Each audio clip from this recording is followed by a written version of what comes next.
안녕하세요. 저는 50대 중반의 여자입니다. 요즘 TV에서 흔히 돌싱이라 불리는 분들의 출연이 많아진 것 같더라고요. 괜히 제가 그랬던 경험이 있어 더 눈에 드는 것일 수도 있겠습니다. 저도 두 번의 결혼을 했거든요.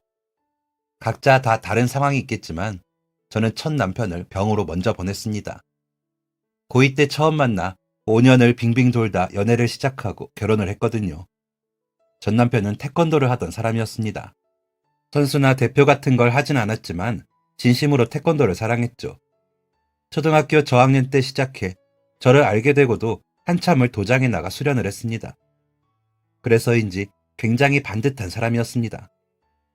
아르바이트로 사범님도 했지만 아버님의 반대로 운동을 전공하지는 못했습니다.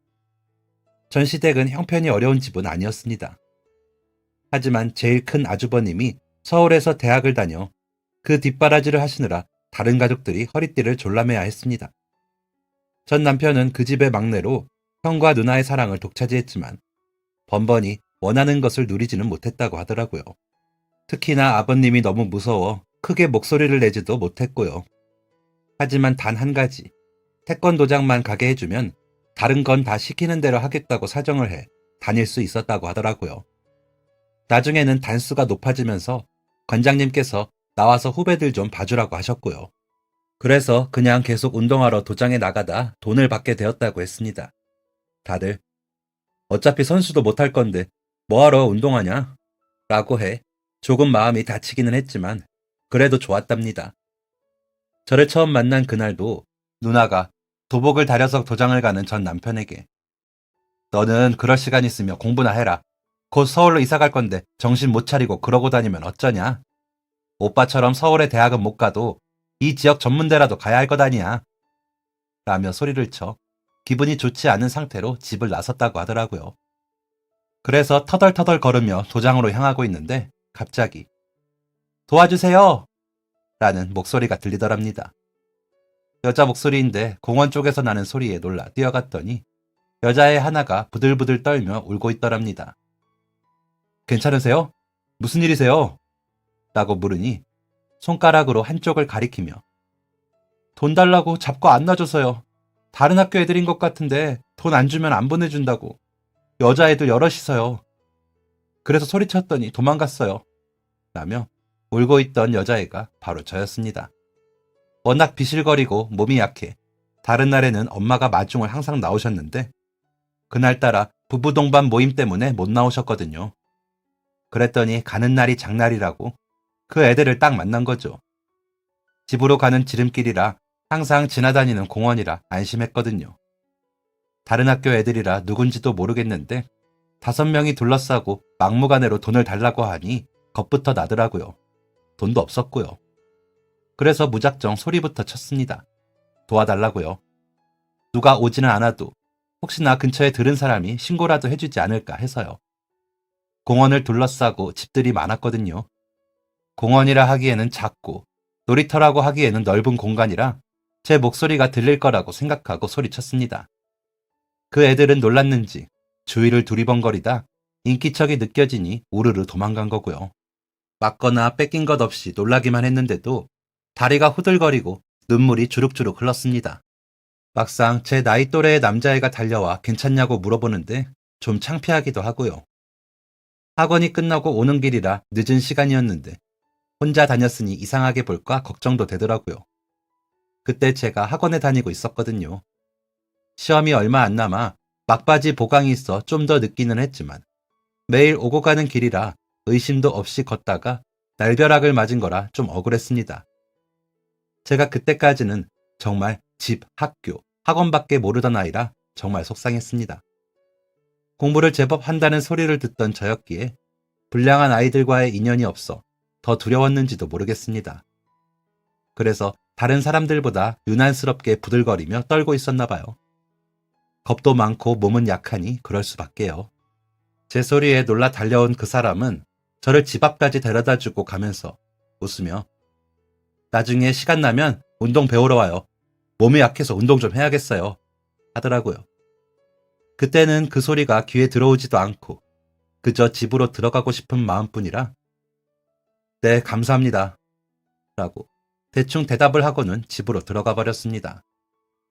집으로 들어가고 부모님이 돌아오실 때까지 옷도 못 갈아입고 부들거리며 떨며 울었습니다. 제가 진짜 겁쟁이였거든요. 그날 그런 전 남편과 짧지만 강렬한 인상의 첫 만남을 하고 고등학교를 졸업할 때까지 마주치지 못했습니다. 엄마는 어떤 학생인지 만나면 보답을 해야 하는데 어떻게 한 번을 안 나타나니? 애는 아무리 정신이 없어도 이름이랑 학교는 물어봐야지 라고 하셨죠. 저는 아마 나보다 2살 정도 많아 보였으니까 군인일 거야. 못 만나. 그냥 잊어. 멀리서 건강하고 행복하길 빌어주자 라고 했습니다. 솔직히 너무 고맙기는 했지만 좀 창피했거든요. 그리고 저희 집은 서울로 이사 준비 중이었기에 금방 잊고 살면 그만이라는 생각도 했죠. 그 사람이 알면 좀 괘씸하다고 할 테지만 그때는 어린 마음에 부끄러운 게 더 컸습니다. 그저 서울로 이사 갈 생각에 공부를 더 열심히 하고 싶었을 뿐인데 그런 일을 당한 게 속상해 잊고 싶은 마음도 컸고요.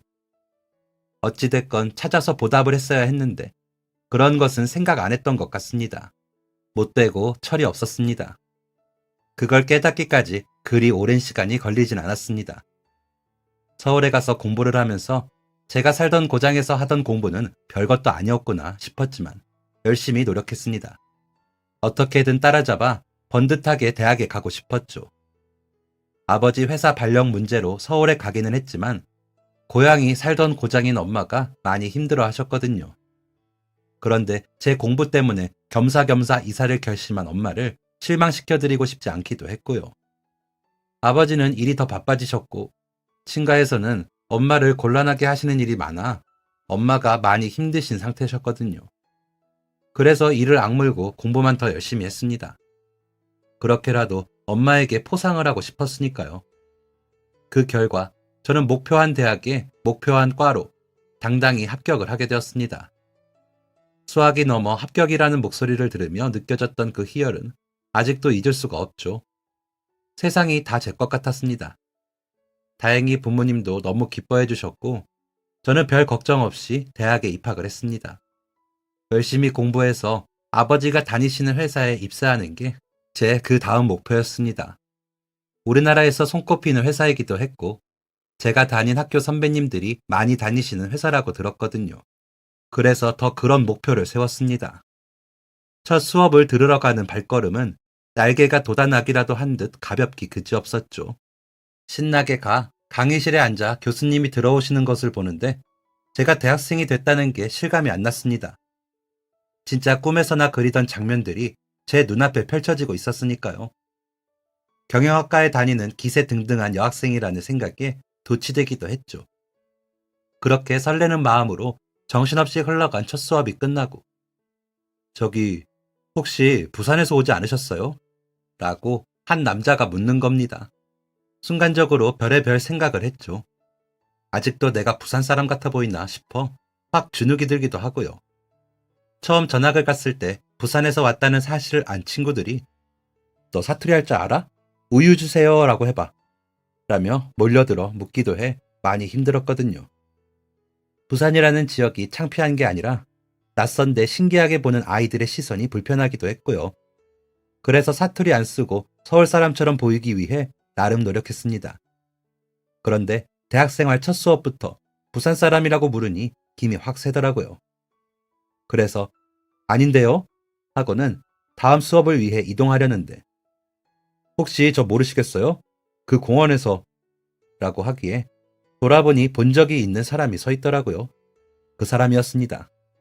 저를 구해준 그 사람. 그 사람을 부산도 아닌 서울에서 만났다는 게 신기하기도 하고 감사 인사를 못했던 찝찝함이 뒤섞여 반갑더라고요. 그래서 눈이 동그래진 채로 어머나 안녕하세요. 여긴 어쩐 일로? 라고 인사를 했습니다. 그 사람은 배시시 웃더니 맞네요. 반가워요. 라며 손을 내밀었습니다. 저를 구해주었던 그때처럼 말이죠. 마음이 더 풀려 저도 같이 배시시 웃어버렸죠. 그 사람은 제가 그 후로 얼마 뒤에 서울로 이사를 왔어요. 한 번 더 만나서 호신술이라도 가르쳐주고 싶었는데 저도 이 학교 입학생이에요. 아는 얼굴 만나서 너무 반가워서요. 무작정 아는 척 해버렸네요. 무슨 과예요? 나는 경제학과예요. 라며 또 배시시 웃더라고요. 저는 경영학과예요. 라고 답을 하며 마음이 설레었습니다. 책에서나 보던 운명 연인들처럼 만났다는 생각에 심장이 쿵쾅쿵쾅 뛰더라고요. 얼굴이 붉어지는 게 느껴졌습니다. 그런 제게 그 사람은 다음 수업 어디로 가세요? 저는 전공 수업이라 다음 이 수업 받을 때 만나면 우리 인사해요. 이것도 인연인데 진짜 너무 반갑네요. 라고 하더라고요. 그래서 혹시 오늘 수업 끝나고 뭐 하세요? 괜찮으시면 제가 차라도 살게요. 아니면 식사하실래요? 라고 다급하게 물어보자 놀란 듯 저를 보더라고요. 아니, 그때도 제가 경황이 없어서 고맙다는 인사도 못하고 그래서요. 이렇게 만났으니 그때 못한 보답하고 싶어요. 라고 당차게 말해버렸습니다. 그 사람은 잠시 주춤하더니 저는 오늘 끝나고 약속이 있어요. 혹시 오늘 말고 내일은 어때요? 라고 하더라고요. 그래서 괜찮다고 하고는 시간을 정하고 본관 앞에서 만나기로 했습니다. 쑥스러움이 많은 제가 그렇게 약속을 잡았다는 게 놀라웠습니다. 하지만 너무 놓치기 싫은 감정이라 저도 모르게 해버리게 되더라고요. 다음날 만나 이야기를 나누어 보고는 저는 더 설레었습니다. 너무 괜찮은 사람이라 더 알아가고 싶다는 생각이 들었거든요.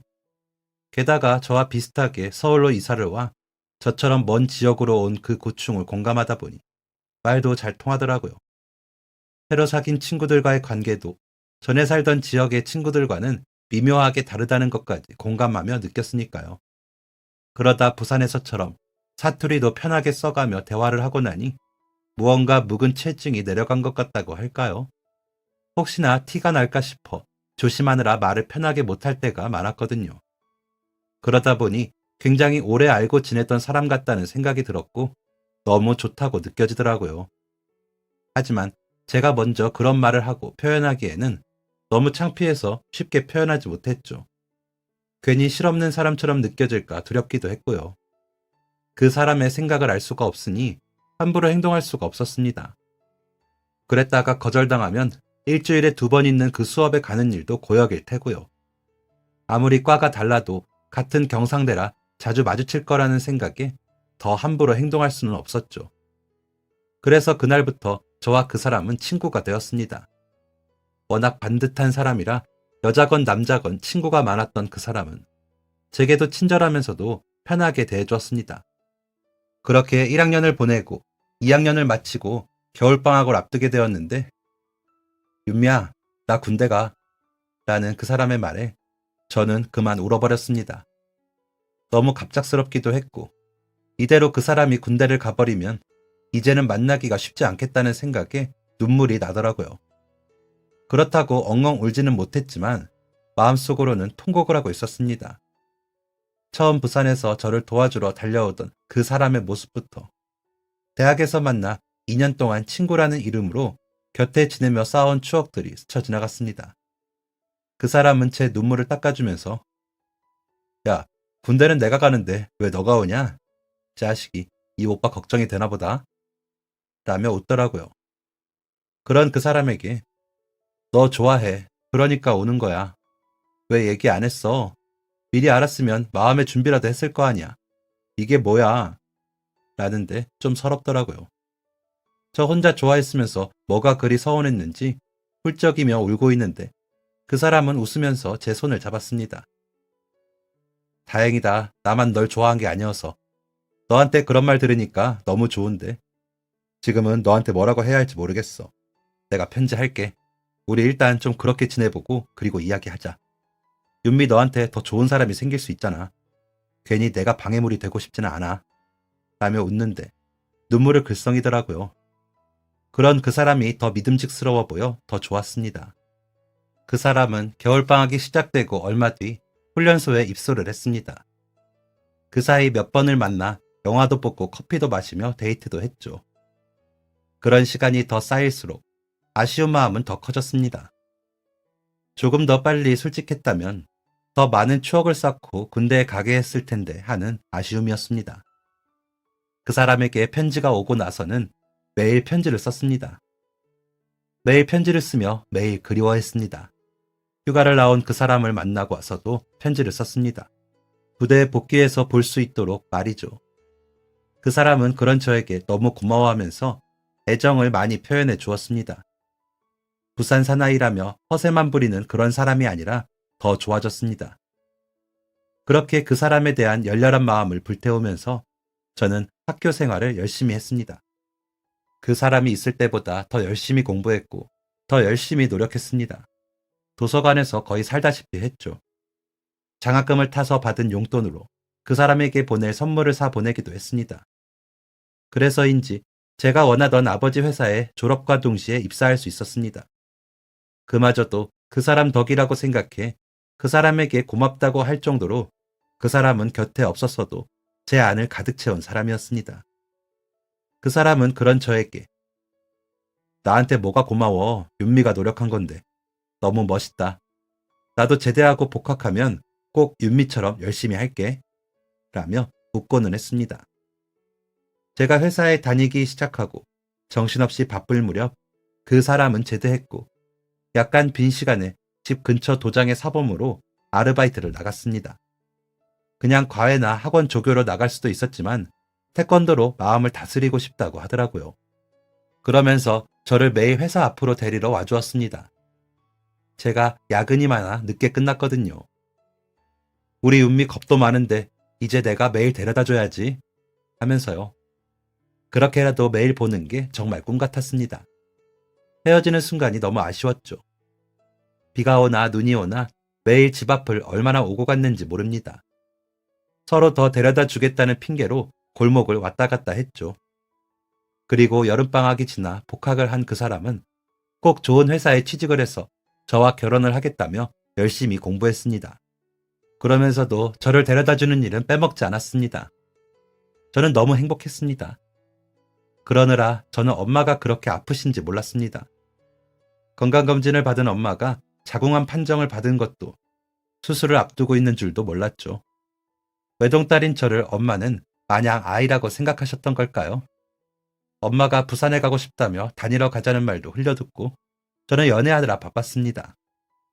그러다 수술 3일 전에야 엄마가 아프시다는 것을 알게 되었습니다. 아버지는 잠이 든 엄마가 들을까 집 앞 벤치에 앉아 담담하게 제게 이야기하셨지만 끝내 눈물을 보이셨습니다. 저는 어깨를 들썩이며 울었지만 도저히 저 자신을 용서할 수가 없었습니다. 엄마의 안색이 좋지 않은 걸 알면서도 제 행복에 취해 눈여겨보지 않았고 신경도 쓰지 않았으니까요. 엄마는 저를 위해 모든 걸 포기하고 뒷바라지를 해주셨는데 저는 그런 엄마를 너무 외롭게 해드린 것 같아 너무 죄송했습니다. 아버지는 윤미야, 그 누구도 이런 순간에 후회하지 않을 수 없단다. 지금이라도 엄마를 위해 시간을 좀 내어주겠니? 그러면 엄마가 더 빨리 회복하실 거야. 엄마는 수술 끝날 때까지 너가 몰랐으면 좋겠다고 하셨는데 그러면 안 될 것 같아서 라고 하시며 제 어깨를 도닥여 주셨습니다. 저는 그런 아버지께 알겠다고 하고는 다음 날 휴가를 냈습니다. 엄마의 병간호를 제가 하고 싶어서요. 다행히도 휴가를 쓸 수 있었죠. 엄마는 그런 저에게 아유 뭐하러 휴가까지 내 번잡스럽게. 엄마가 미안해. 우리 딸 휴가에 쉬지도 못하고 라며 눈물을 닦으시더라고요. 그런 엄마를 보며 저는 참으려 애를 썼지만 눈물이 나더라고요. 엄마, 내가 미안하지. 엄마가 뭐가 미안해. 내가 엄마를 위해서 이 정도도 못해? 더한 것도 할 수 있어.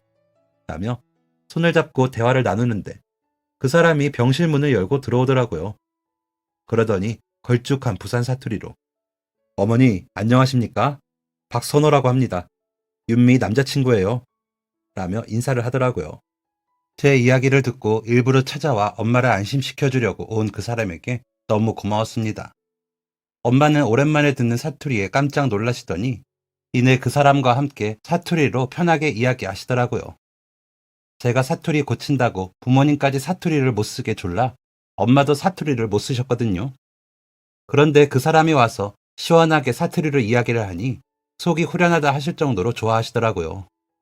그 사소한 것까지 저에게만 맞춰주시던 엄마인데 제가 참 나빴다는 생각에 저는 또 눈물을 흘렸습니다. 하지만 엄마는 웃으시더라고요. 그 사람을 보면서 웃는 엄마의 얼굴이 너무 보기 좋았습니다. 사진으로 남기고 싶을 정도로요. 그 사람이 어머니 꼭 수술 잘 마치시고 다시 만나서 수다 떨어요. 약속이에요. 라며 약속을 하고는 돌아가고 나서 엄마는 우리 윤미가 너무 좋은 사람을 만나고 있었네. 인연도 참. 윤미야 고마워. 선옥은 또 만나려면 진짜 수술 잘 받아야겠다. 라고 하시면서 웃으셨습니다. 하지만 엄마의 수술 결과는 좋지 못했습니다. 이미 전이가 너무 많이 되어 수술로 잡아내지 못한 암덩어리가 너무 많다고 하시며 추후에 치료를 더 하면서 추이를 지켜봐야겠지만 지금 같은 상황이라면 준비를 하시는 게 좋을 것 같습니다. 라고 하시더라고요. 아버지와 저는 절망스러워 제발 살려달라며 의사 선생님께 빌었습니다. 하지만 의사 선생님도 어쩌지 못하시고 죄송합니다 라는 말만 반복하실 뿐이었습니다. 아버지와 저는 엄마에게 수술 잘 끝났대요. 회복하는 대로 퇴원했다가 항암 치료받으면 된대. 그러니까 힘내. 라며 거짓말을 했습니다. 혹시나 엄마가 미리 포기하실까봐 걱정이 됐거든요.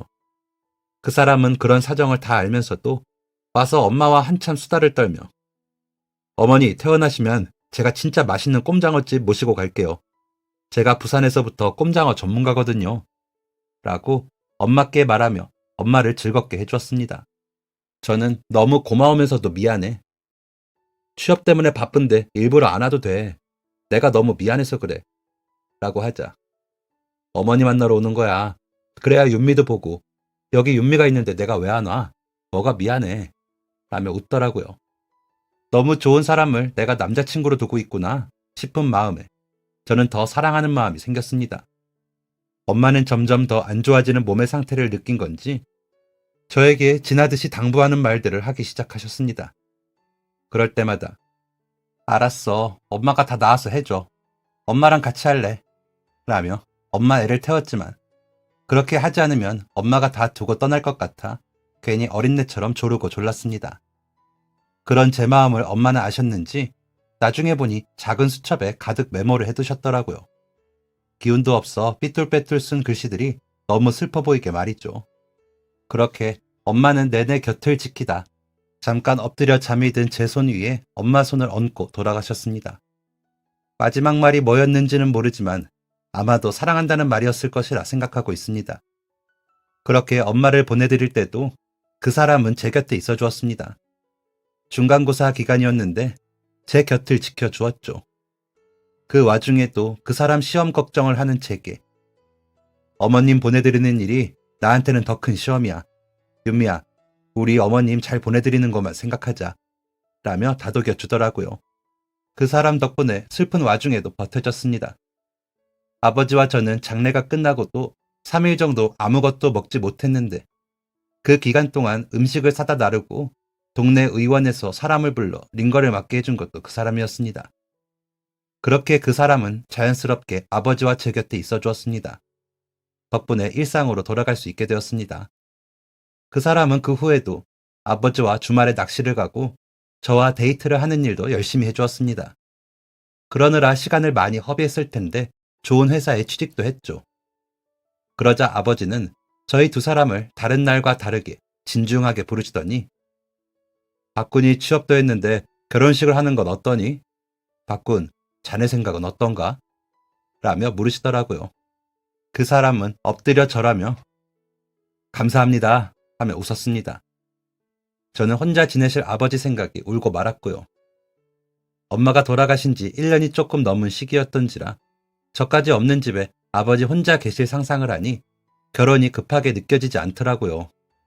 그런데 제 걱정은 괜한 것이었더라고요. 얼마 뒤 소개하고 싶은 사람이 있다며 여자분을 소개해 주시더라고요. 엄마가 돌아가시고 4개월 정도 지나고 만나기 시작하셨는데 저 시집 보내고 두 분이서 살림을 합치고 싶다면서요.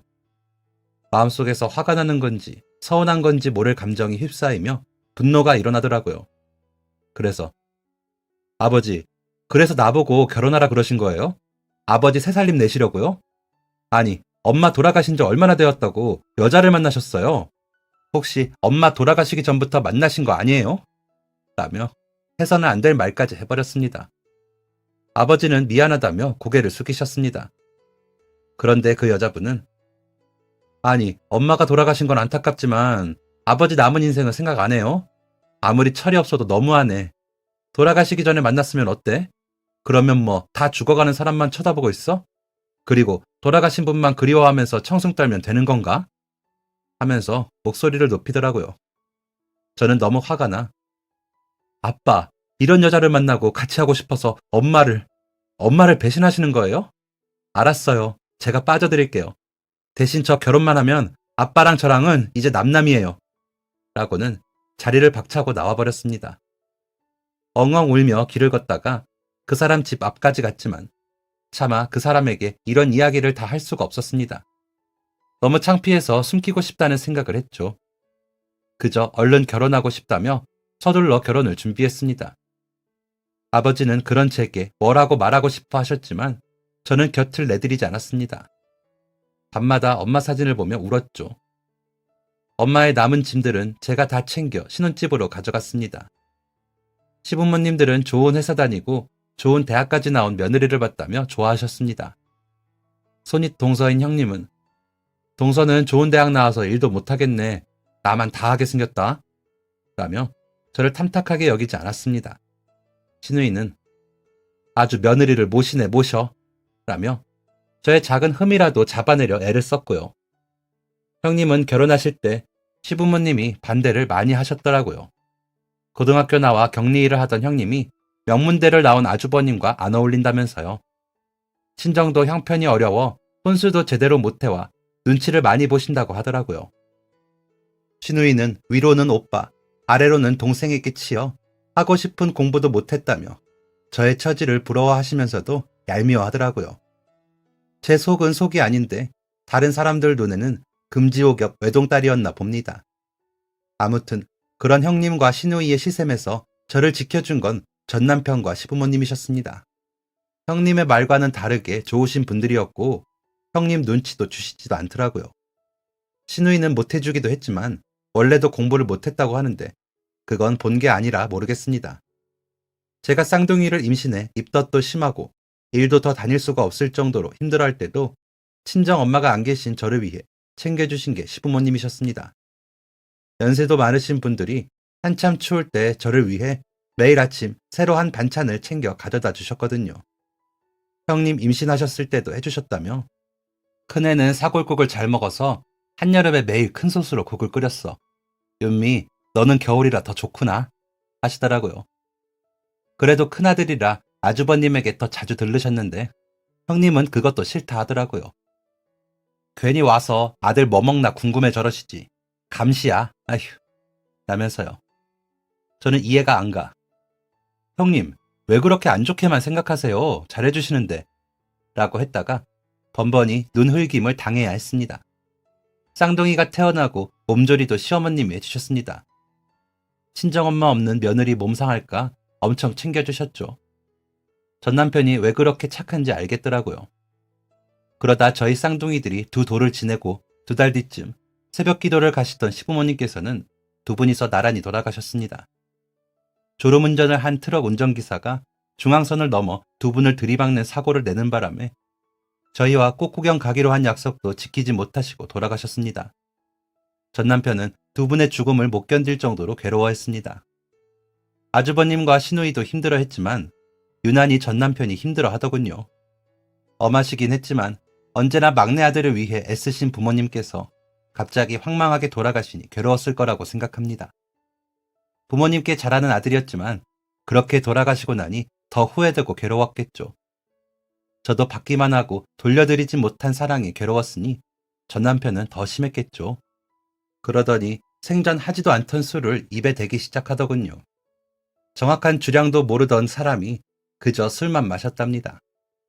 토요일이라 친구를 만나러 간다며 나간 사람을 응급실에서 만났을 때까지만 해도 저는 다 지나갈 거라고 스스로를 다독였습니다. 하지만 남편은 급성 알코올 중독이라는 증상으로 그렇게 쓰러져 다시는 깨어나지 못했습니다. 시부모님께서 돌아가신 지 5개월 만의 일이었습니다. 어안이 벙벙하고 이게 무슨 일인지 실감이 나지 않았습니다. 제 품에서 두 아이가 울고불고 하는데도 정신이 차려지지 않더군요. 제가 뭘 해야 할지 모르겠더군요. 아주버님과 시누이의 도움으로 전 남편의 장례를 치르긴 했지만 뭐부터 해야 할지 감당이 되지 않았습니다.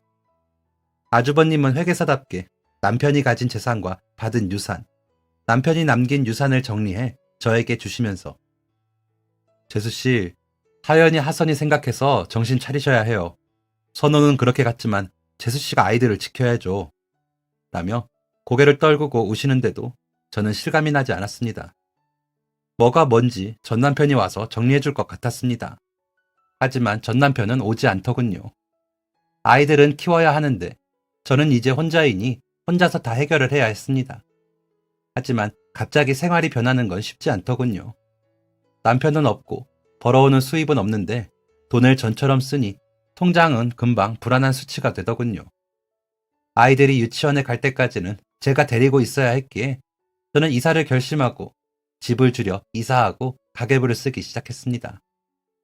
매달 적자가 났지만 누구에게도 연락할 수가 없더라고요. 친정 아버지에게는 죽어도 아쉬운 소리 하기 싫었거든요. 아이들이 유치원에 다니게 되자 저는 전처럼 큰 회사는 못 들어가고 집에서 멀지 않은 작은 회사에 경력직으로 들어갔습니다. 남들보다 2배, 3배는 노력했습니다. 그렇지 않으면 아줌마가 애나 키우지 괜히 나와서는 자리 차지하고 있네 라는 말을 들을 것 같아서요. 월급도 전에 다니던 회사에 비하면 훨씬 적은데도 저는 정말 열심히 일을 했습니다. 그렇게 지내다 보니 시간이 흐르고 흘러 10년쯤 되자 팀장이라는 직급도 달게 되더군요. 아이들은 다행히도 학교도 잘 다녀주고 시험만 보면 100점을 받아와 자랑을 해주었습니다. 그러면서 하고 싶은 공부도 생겨 학원에 보내달라 하는데 2 아이를 키우다 보니 제 월급에서 빠듯하게 되더라고요. 아이들에게도 미안하고 제 스스로도 괴로웠습니다. 전 남편에게도 미안하고요. 그래서 저는 더 승진하고 싶고 실적을 내고 싶어 일에 더 몰두했습니다. 그러다 저와 나이는 같은데 부사장으로 이직해온 분과 잘 지내게 되었습니다. 주변에서 제 일을 많이 도와주시고 사장님께도 이야기를 잘해주신다며 부사장님도 이혼하시고 아들 하나 키우신대요. 아직 유치원생이라던데 팀장님 아직 젊으신데 아깝잖아요. 라는 이야기를 듣고 저 좋아하세요? 저는 연애 같은 거 생각 없어요. 라며 단도직입적으로 말했습니다. 그런 저를 가만히 보던 부사장님은 왜요? 이렇게 예쁘고 능력 있으신 분이 왜 연애도 안 하세요? 애들 엄마라서요? 그게 뭐요? 사별하신 게 윤미 씨 잘못도 아닌데 왜 혼자 다 짊어지고 괴로워하세요? 같이 고민을 나눌 수 있는 사람이라도 있으면 좋은 거 아니에요? 라는 말에 저는 주룩주룩 눈물을 흘려버리고 말았습니다. 다른 사람들이 인사치레로 그런 말을 할 때는 참을 수 있었는데 비슷한 처지의 사람이 그런 말을 하니 안 참아지더라고요. 그 앞에서 그렇게 울어버리고는 부사장님과 종종 식사도 하고 주말에 아이들과 놀이동산도 함께 데리고 가는 사이가 되었습니다. 저희 쌍둥이들이 부사장님 아이와 잘 지내주더라고요.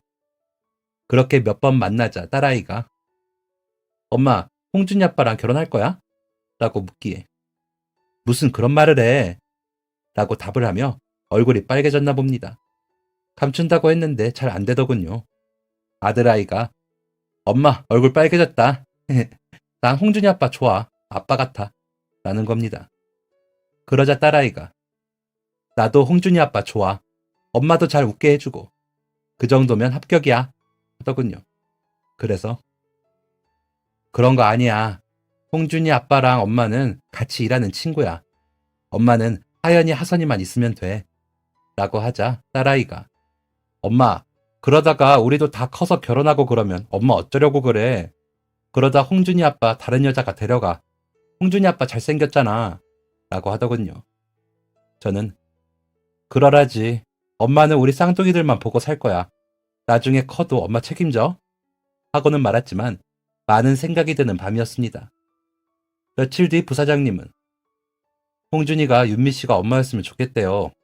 어릴 적부터 밖으로만 도는 엄마를 둔 탓에 챙김도 사랑도 못 받았는데 윤미 씨, 내가 하연이 하선이에게 최선을 다하는 아빠가 될 테니까 우리 홍준이에게도 최선을 다하는 엄마가 되어줄래요? 라며 청혼을 하더군요. 저는 바로 답을 하지 못하고 며칠 시간을 달라고 부탁했습니다. 그러고는 며칠을 고민했습니다. 뭐가 가장 좋은 답인지 알았지만 고민이 되더군요. 전 남편에게 가서 사과를 했습니다. 선호야, 미안해. 내가 다른 사람이 생겼어. 우리 하연이랑 하선이에게 최선을 다해준대. 나 그 마음 받아도 될까? 나 어떡하지? 라며 한참을 울었습니다. 그리고는 마음을 굳혔죠. 그리고 저는 부사장님의 마음을 받아들이고 살림을 합치기로 했습니다. 그렇게 저는 두 아들과 한 딸의 엄마가 되기로 하였습니다. 이사할 집을 정하고 짐을 정리하는데 시간이 오래 걸리더라고요. 작은 집인데도 오래 살기도 했고 바쁘다는 핑계로 정리를 제대로 하지 않은 탓이었죠. 부사장님은 집 정리가 거의 끝났다며 괜찮으면 내가 가서 도와줄까요? 홍준이도 누나랑 형 보고 싶다 그래서요. 라고 하기에 그러자고 했습니다. 홍준이에게 집밥을 해서 먹이고 싶기도 했고요. 그래서 아이들과 함께 장난감도 정리하고 옷도 정리하며 홍준이가 물려받아 쓸 물건들도 정하며 즐겁게 짐 정리를 했습니다. 밥을 먹고는 정리가 안 된 제 방을 정리하기로 했죠. 그러다가 힘이 붙였는지 소파에 기대에 잠깐 졸았던 것 같습니다. 아이들이 노는 소리에 아득해지다가 정신이 번쩍 나보니 아이들은 아이들 방에서 놀고 있고 부사장님은 보이지 않더군요. 잠시 나가셨나 싶어 먼저 방에 큰 짐을 빼야지 하고 제 방으로 가는데 부사장님의 뒷모습이 보이더군요. 제 인기척이 느껴지다 뒤를 돌아보는데 부사장님의 눈가에 눈물이 고여있더군요. 그래서 무슨 일이에요? 하고 묻다가 부사장님이 열어놓은 상자를 보았습니다. 제가 전 남편의 사진과 추억이 담긴 편지들을 차마 버리지 못하고 모아둔 상자였습니다. 시간이 흘러 바쁘게 살다 보니 치우지 못한 걸 부사장님이 본 것이었죠. 미안해요. 내가 치운다는 게 라고 하는데 선호가 하연이 하선이 아빠예요? 라고 묻더군요. 저는 더 놀라 아이들 아빠를 아세요? 라고 물으니 부사장님은 자리에 주저앉아 사진들을 보며 눈물을 흘렸습니다. 제 생명의 은인이에요. 제가 얼마나 찾았다고요. 그런데 이렇게 이 자식이라며 한참을 흑흑거리며 울었습니다. 저는 무슨 말인지 몰라 멍하니 부사장님만 보았죠. 겨우 진정을 한 부사장님은 선호가 원래 오지랖이 넓고 착한 아이잖아요. 우리가 중학교 2학년 때 저는 가족들하고 선호는 태권도장 친구들하고 반장님하고 바다에 나가서 놀았던 거죠. 그때는 서로 모르는 사이였어요. 학교도 멀고 접점이 없는 사이였으니까요. 사춘기 남자아이가 가족들하고 자주 오는 바닷가에서 뭐가 재미있었겠어요. 억지로 있다가 물에 들어갔는데 순간 몰려오는 큰 파도에 내가 휩쓸린 거예요. 한참 물에서 오르락 내리락하며 정신없이 물을 먹고 있는데 누군가 제 뒷덜미를 턱 잡더니 저를 끌고 육지 쪽으로 가더라고요. 그렇게 끌고 나온 저를 뺨을 때려가며 정신을 차리게 하려고 하더니 안 되겠는지 인공호흡으로 살려줬죠. 그러더니 너 내가 첫 뽀뽀다 라며 웃더라고요. 뭐 저런 놈이 있나 해서 멍하니 있는데 부모님이 오셔서 저 괜찮은지 확인하시더니 선호에게 고맙다 인사를 하셨고요. 그랬더니 선호가 뭐라 그랬는 줄 아세요? 라며 웃더라고요. 애가 너무 비실비실합니다. 저는 오랫동안 태권도를 해서 이렇게 단단한데 말이죠. 저희 도장으로 보내십시오. 제가 곁에서 돕고 관장님께서 훌륭히 가르쳐 튼튼한 사나이로 만들 겁니다. 라면서 저희 부모님을 설득하더라고요. 진짜 뭐 저런 놈이 있나 싶었는데 부모님은 그 와중에 설득이 되셨는지 정말 저를 그 도장에 보내셨어요. 그래서 선호랑은 중2 때부터 고2까지 도장에서 같이 태권도 배우며 친하게 지냈죠. 워낙 반듯한 아이라 부모님께서도 선호를 좋아하셨거든요. 그러다 선호가 형이랑 부모님 때문에 서울로 가고 저도 도장을 그만뒀어요. 선호가 없으니까 재미도 없었지만 집도 어려워졌거든요. 그래서 이사 가고 하느라 아마 선호가 편지를 보냈어도 제가 못 받았을 거예요. 그랬는데 선호가 계속 생각이 났어요. 보고 싶고요. 서울 와서 자리 잡고는 계속 찾았어요. 대학을 어디 간 것도 몰라서 같은 학교 출신 애들 찾고 물어보는 식으로요. 그런데 안 찾아지더라고요. 홍준이 엄마랑 그렇게 헤어지고 나서도 선호 만나서 위로받고 싶더라고요. 그런데 아무리 찾아도 없기에 이민을 간다 했는데 이렇게 제가 너무 찾으니까 선호가 윤미 씨를 만나게 해줬나 보네요. 라면서 부사장님은 다시 눈물을 흘리더라고요. 부사장님의 이야기를 들으면서 전 남편의 모습이 눈앞에 생생히 그려졌습니다. 목소리가 들리는 것 같았죠.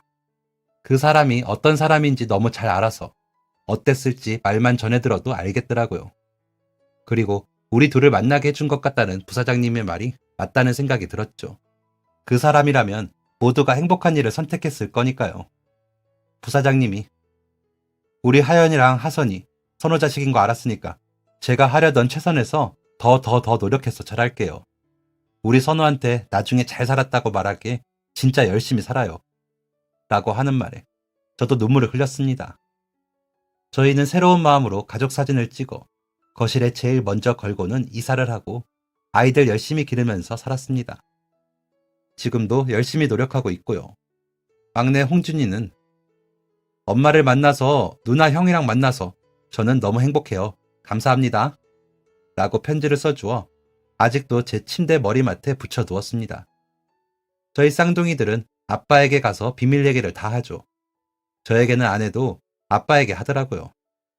그리고 그 사람에게는 저희 가족 모두가 함께 인사를 갑니다. 매년 그 사람 기일에요. 올해로 저희 가족이 함께 지낸 지 17년 정도 되었는데 아이들이 자라는 모습을 그 사람에게도 보여주고 싶어 남편과 제가 합의를 했거든요. 남들의 눈에는 저희 가족이 어떻게 보일지는 모르겠습니다. 하지만 저희는 오늘도 내일도 최선을 다해 행복해지려고 합니다. 그래야 할 것 같아서요. 누군가에게는 그토록 바라던 내일일 모든 시간들을 저는 더 잘 쓰고 싶다는 생각이 들었거든요. 재혼을 하고 연락이 닿은 친정 아버지께서는 선호도 이해해 줄 거야. 그 아이는 그런 아이지. 라며 웃으시더라고요.